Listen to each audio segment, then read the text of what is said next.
Hi ಎಲ್ರಿಗೂ ನಮಸ್ಕಾರ. ನನ್ನ ಮತ್ತೊಂದು ವ್ಲಾಗ್ಗೆ ಇವತ್ತೇನಪ್ಪ ಮ್ಯಾಟ್ರ್ ಅಂದರೆ, ನೆಕ್ಸ್ಟ್ ಮಂತು ನಾವು ನಮ್ಮ ಬಾಯ್ಸ್ ಎಲ್ಲ ಮಾನ್ಸೂನ್ ರೈಡಿಗೆ ಹೋಗಬೇಕು ಅಂತ ಪ್ಲ್ಯಾನ್ ಇದೆ. ಅದಕ್ಕೋಸ್ಕರ ಒಂದು ರೈಡಿಂಗ್ ಜಾಕೆಟ್ ತೊಗೋಬೇಕಿತ್ತು.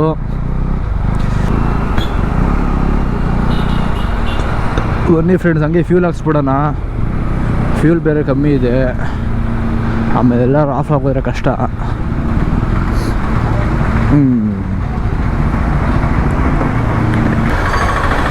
300 ಹಾಕಿ ಅಣ್ಣ, 300. ಕುಡಿಯೋದು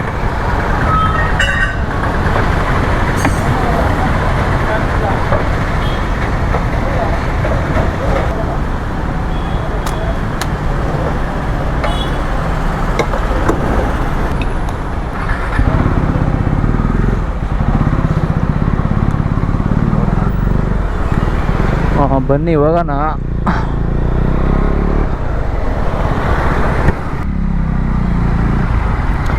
ಮತ್ತು ಇನ್ನೊಂದು ಏನಂದರೆ, ಬೆಳಗ್ಗೆ ಒಂದು ನ್ಯೂಸ್ ನೋಡಿದೆ.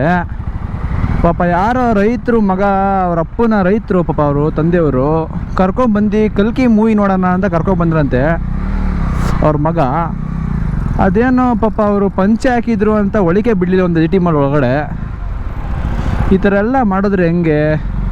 ಜಿ ಟಿ ಮಾಲ್ ಅವರು ನಮ್ಮ ಇಂಡಿಯನ್ ಕಲ್ಚರಲ್ಲೇ ಪಂಚೆ ಎಲ್ಲ ಇದೆ, ಇವರು ಪಂಚೆ ಹಾಕೊಂಡ್ಬಂದಿರೋರನ್ನ ಒಳಗಡೆ ಬಿಟ್ಟೆ ಅಂದರೆ ಅದು ಯಾವ ಥರ ನ್ಯಾಯ ಹೇಳಿ? ನೀವೇ ಹೇಳಿ ಫ್ರೆಂಡ್ಸ್. ನೋಡೋಣ ಬನ್ನಿ, ಇಲ್ಲೇ ಜಿ ಟಿ ಮಾಲ್ ಮುಂದೆನೇ ಇರೋದು. ಏನು ಪಿಕ್ಚರು ಅಂತ ನೋಡೋಣ.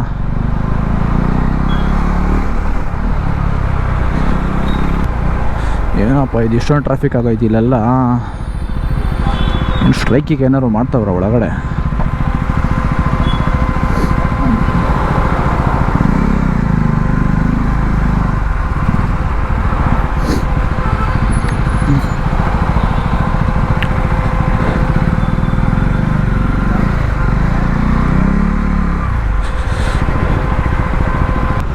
ಬನ್ನಿ ಹೋಗಿ ನೋಡ್ಕೊಂಡೆ ಬಂದ್ಬಿಡೋಣ ಏನು ಕತೆ ಅಂತ. ಇಂಥವ್ರಿಗೆಲ್ಲ ಏನು ಮಾಡಬೇಕು ಗೊತ್ತಾ? ಎಲ್ಲರೂ ಪಂಚಾಯಕ ಬಂದ್ಬಿಟ್ಟು ಸ್ಟ್ರೈಕ್ ಮಾಡಬೇಕು, ಮಾನವಗಡೆ ಹೋಗ್ಬಿಟ್ಟು.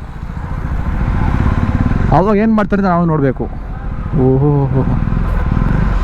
ನ್ಯೂಸ್ ಅವರೆಲ್ಲ ಬಂದ್ಬಿಟ್ಟವ್ರೆ, ವಿಸ್ತಾರ ನ್ಯೂಸ್ ಅವರೆಲ್ಲ.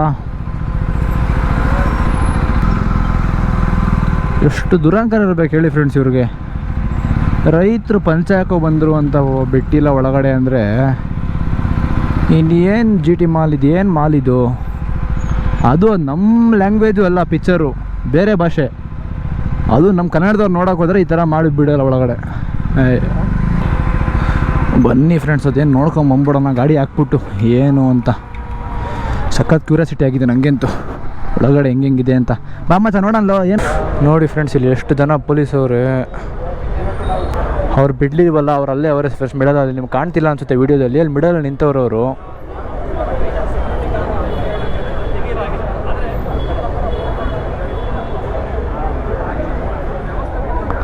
ಬನ್ನಿ ನಿಮ್ಗೆ ತೋರಿಸ್ತೀನಿ. ಕಾಣ್ತಿಲ್ಲ ಅನಿಸುತ್ತೆ ಫ್ರೆಂಡ್ಸ್ ನಿಮಗೆ. ಇರಿ ಒಂದು ನಿಮಿಷ, ಮೆಟ್ಲು ಮೇಲೆ ಹೋಗ್ತೀನಿ.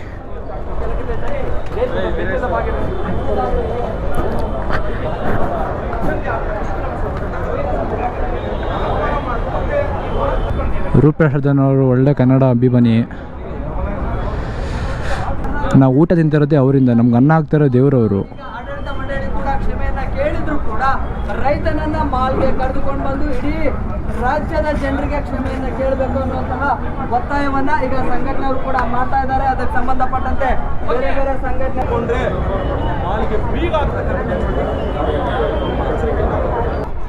ಬನ್ನಿ ಫ್ರೆಂಡ್ಸ್ ಹೋಗ್ಲಿ ಇವಾಗ. ನಾವು ಜಾಕೆಟ್ ತೊಗೊಳಕ್ಕೆ ಬಂದಿದ್ದೀವಿ, ಅದಕ್ಕೆ ಬೇರೆ ಹೋಗಿ ಲೇಟ್ ಆಗುತ್ತೆ ಆಮೇಲೆ.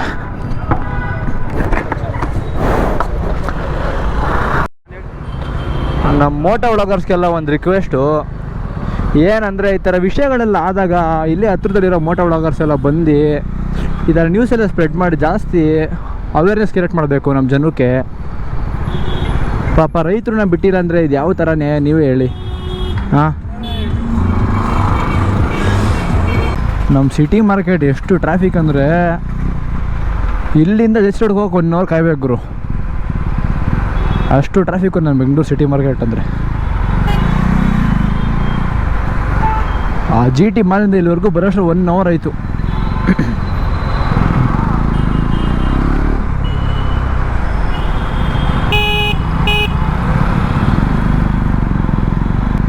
ಒಂದು ಟೈಮಲ್ಲಿ ಫ್ರೆಂಡ್ಸ್ ನಾವು ಸಿಟಿ ಮಾರ್ಕೆಟ್ಗೆ ಪಾರಿವಾಳ ತಗೊಳಕ್ಕೆ ಬರ್ತಿದ್ವಿ.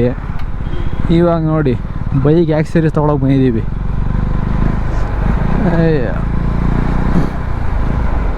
ಹಂಗೆ ಫ್ರೆಂಡ್ಸ್ ಜೀವನ ಬೆಳೀತಾ ಇರ್ತೀವಿ, ಒಂದಾದ್ಮೇಲೆ ಒಂದು ಕಲಿತಾ ಇರ್ತೀವಿ. ಆ ಟೈಮಲ್ಲಿ ಆ ವಸ್ತುನ ಅನುಭವಿಸ್ಬೇಕಷ್ಟೆ.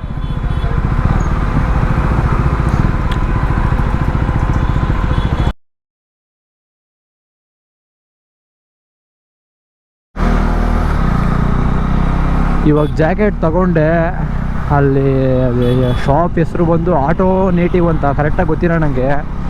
ಇರೋದು JC ರೋಡಲ್ಲಿ ಇರೋದದು. ಜಾಕೆಟ್ ಎಲ್ಲ ಚೆನ್ನಾಗಿದೆ. ಬೇಕಾದ್ರೆ ಸ್ಕ್ರೀನ್ ಮೇಲೆ ಇದಾಗ್ತೀನಿ ನೋಡಿ, ಅದ್ರ ಆಕ್ಸಸರೀಸ್ಟು AGV ಹೆಲ್ಮೆಟ್ಸ್ ಎಲ್ಲ ಇದೆ ಅಲ್ಲಿ, KYT ಹೆಲ್ಮೆಟ್ಸು, ಫುಲ್ಲು ಬೈಕಿಂಗ್ ಏನೇನು ಬೇಕು ಎಲ್ಲ ಥರ ಆಕ್ಸಸರೀಸ್ ಅವೈಲೇಬಲ್ ಇದೆ ಅಲ್ಲಿ. ಒಂದ್ಸರಿ ಸ್ಟೋರ್ ಚೆಕ್ ಮಾಡಿ. ಒಂದು ಜಾಕೆಟ್ ತೊಗೊಳಕ್ಕೋಸ್ಕರ 3-4 ಕಡೆ ಸುತ್ತಾಡಿದೆ ಫ್ರೆಂಡ್ಸ್. ಫುಲ್ಲು ಟ್ರಾಫಿಕಲ್ಲಿ ಸುಸ್ತಾಗಿ ಹೋಗಿದ್ದೀನಿ ನಾನು ಮತ್ತು ನಮ್ಮ ಹುಡುಗ. ಇವಾಗ ಯಾವ್ದಾದ್ರು ಒಂದು ಒಳ್ಳೆ ಓಟ್ ಹುಡುಕ್ಬಿಟ್ಟು ಊಟ ತಿನ್ಕೊಂಡು ಮನೆಗೆ ಹೋಗೋದಷ್ಟೇ. ಲಾಸ್ಟ್ ಮನೆಗೆ ಹೋದ್ಮೇಲೆ ಕ್ಲಿಪ್ಪಿಂಗ್ಸ್ ಹಾಕ್ತೀನಿ ನೋಡಿ ಜಾಕೆಟ್ ಯಾವುದು ಅಂತ. ರೈನಾಕ್ಸ್ ತೊಗೊಂಡಿದ್ದು. ಲಾಸ್ಟಲ್ಲಿ ಕ್ಲಿಪ್ಪಿಂಗ್ ಹಾಕ್ತೀನಿ ಮನೆಗೆ ಹೋದ್ಮೇಲೆ. ಅಷ್ಟೇ ಫ್ರೆಂಡ್ಸ್ ಇವತ್ತಿನ ವ್ಲಾಗು. ವಿಡಿಯೋ ಇಷ್ಟ ಆಗಿರೋ ಲೈಕ್ ಮಾಡಿ, ಸಬ್ಸ್ಕ್ರೈಬ್ ಮಾಡಿ, ನಿಮ್ಮ ಫ್ರೆಂಡ್ಸ್ಗೆಲ್ಲ ಶೇರ್ ಮಾಡಿ ಅಷ್ಟೇ.